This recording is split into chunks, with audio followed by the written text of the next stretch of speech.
quick clip on wiring up LS1 coils on a Porsche 944.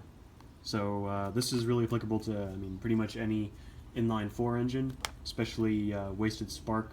But if you understand this stuff pretty well, you can apply it to pretty much any car using these coils. So in this case, it's an inline 4, of course, and these are LS1 style from a Suburban, I think like 2004 or something like that. And I have them mounted here in a pretty little primitive bracket that I made. And there's a main connector that goes down, and this is from the donor car. Just cut it off, and you know, every one of these, it goes 4 ways into each coil. So right now I have this all taken apart, and I have the wiring cut open because I'm redoing something. I actually installed these about 2 years ago. It's been running great, but there's been a few areas where I thought I could improve it. Now that I am more, comfortable with wiring, and I've learned some, better grounding techniques over the years, so I thought this is a good chance to make a video on how to do it right the first time. So this is a wasted spark installation. It's running a micro squirt V3 ECU, and pretty much all they are simple MSD wires that I cut to length. These snap into these brackets here, but right now they're just apart because just working on it. So this makes it really easy because you can just get this from the junkyard when you get the coils, or wherever you get the coils from, and then you just buy yourself the female side of the connector. Just get it online for a few dollars, and that's what you wire into your harness. You just plug it in and you're good. So let's start with what goes to what. So obviously on an LS engine there are 2 banks. You have 1357 on one side and 2468 on the other. That's going front to back. This diagram is for whatever bank the even cylinders are, so 2, 4, 6, and 8. And on those engines, they're fired sequentially, so that there is actually an independent control wire for every cylinder. So for wasted spark, all we have to do is mate up the 2 that we want to fire at the same time. So on a 4-cylinder such as this one, and I think most inline 4-cylinders, your first and last, so cylinders 1 and 4, are topped at center at the same time. In the same way for the middle 2, cylinders 2 and 3 will be topped at center at the same time. So all you have to do is make sure that we wire those together as pairs, and then all you have to do is you have 2 ignition channels because you're in wasted spark. Every channel controls one of those 2 pairs. So with that said, you can see I connected 2 and 8, and then 4 and 6 together, as those are the wasted spark pairs, and then shaded them in just so when I'm out here working I keep it straight. And you can see even the wire colors and their pin designation. So for 2 and 8, that's red and purple. So what I did was I came over here, and you can always look at this. It's this diagram, and you can even see, I can find out which one it is. It's pretty clear, red and purple, red's on the bottom, and you can see right above it is that purple. Come down here, mated them together, and then they both key into a single wire. Now this wire is ignition 1 on it. This is my Mega Squirt's ignition 1 control. It gives a 5-volt low level, or you might call it logic level signal, and that's actually what's going to control those 2 coils, the first and the fourth. Same for the other 2. So you can see I have 4 and 6 together. That's dark green, light blue. There they are. Same story. This wire here is ignition 2. Says it's somewhere on there.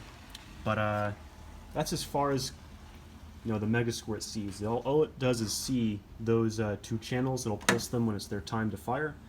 So 1, 2, 1, 2, and so on. So that'll be firing, I guess, twice per cycle each.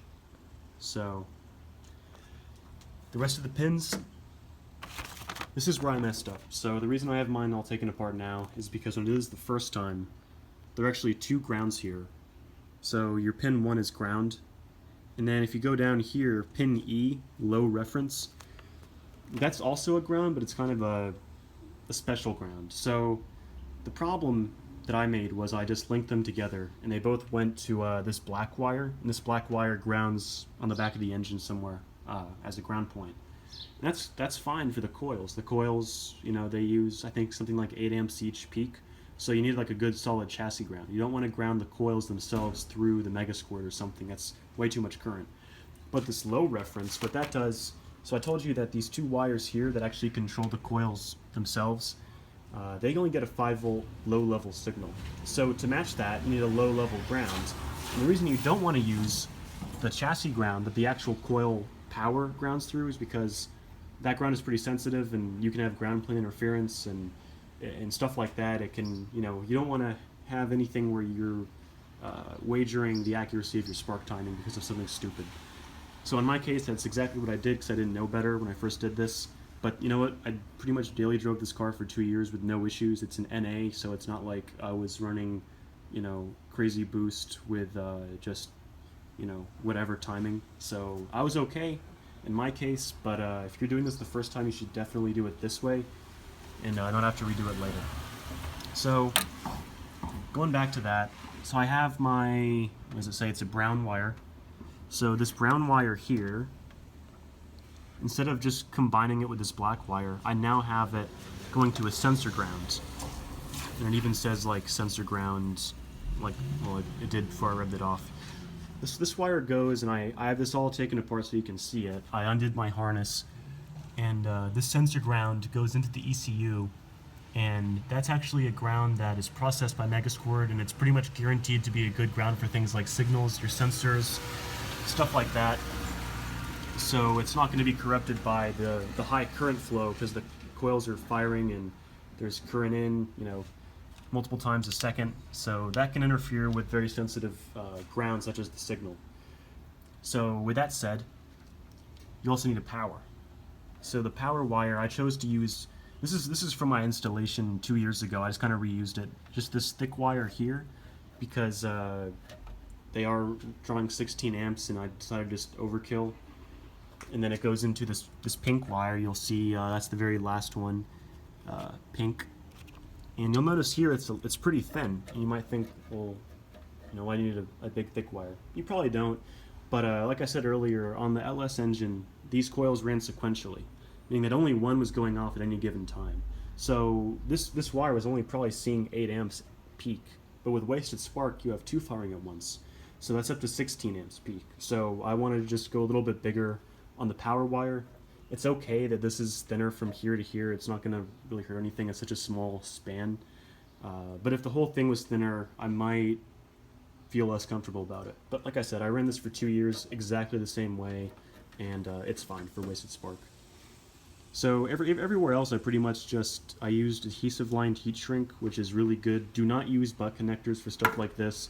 Either get a proper crimper and automotive-style crimps or something, professional like that, and crimp it, or solder it. People will say soldering isn't as good, and that's probably true. OEMs now only use crimps, but I'm comfortable with soldering, and I use my whole car using the same, just soldering and good quality heat shrink. The heat shrink doesn't even flex because it has glue inside it that when you heat it up, it actually sets. So it's very strong. That's just what I do. You do it your way. So all of these are soldered, heat shrinked, and they're going to just be loomed up. And I have this corrugated tube here, and I'll use electrical tape around it before I put it in there, and that should be that. That's how you wire up LS coils. I'm trying to think if there's anything else that I messed up on that I'm going back and redoing. But that's pretty much it. Yeah, the main thing here is just keeping your ground separate and really making sure that you're wiring the coils together correctly. And then all you have to do is plug this into there, find a good place for this, not next to the exhaust headers, and you should have a good quality spark and no issues. You can always test this through Tuner Studio's test interface or whatever it's called, diagnostics or something like that, to make sure you're getting a good spark before you start your engine. So what I like to do for that is I have these just junkyard wires.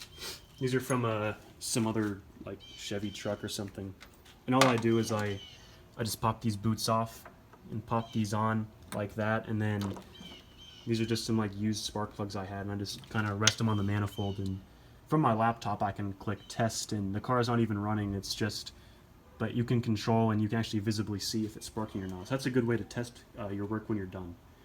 So that's pretty much it. That's the basics of installing LS coils. You just have to have 2 ignition outputs on your ECU and like an RPM input. So, happy tuning.